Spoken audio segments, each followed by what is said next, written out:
ભર ઉનાળે મહીસાગરના લુણાવાડામાં પાણી કાપ પાણીની લાઇનમાં સમારકામને લઈને લુણાવાડામાં 2 દિવસ પાણી કાપ રહેશે।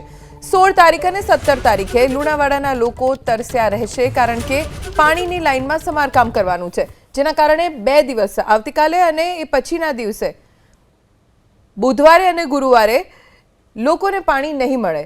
લુણાવાડામાં 2 દિવસ પાણી કાપના કારણે મુશ્કેલીનો સામનો સ્થાનિકોને કરવો પડશે।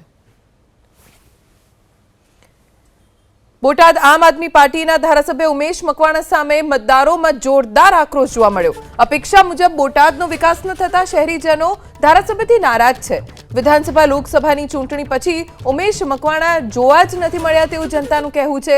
શહેરીજનોનું કહેવું છે કે બોટાદમાં રોડ રસ્તા કે સફાઈની કોઈ સુવિધા નથી, પ્રાથમિક સુવિધાના કામ પણ નથી થયા। ધારાસભ્ય ઉમેશ મકવાણા ફોન પણ નથી ઉપાડતા। ધારાસભ્ય ફોન ન ઉપાડે તો રજૂઆત કોને કરીએ તેવો સવાલ સ્થાનિકોએ પૂછ્યો, તો સાથે કહ્યું કે એમએલએ ઉમેશ મકવાણા ગાંધીનગર જ રહે છે।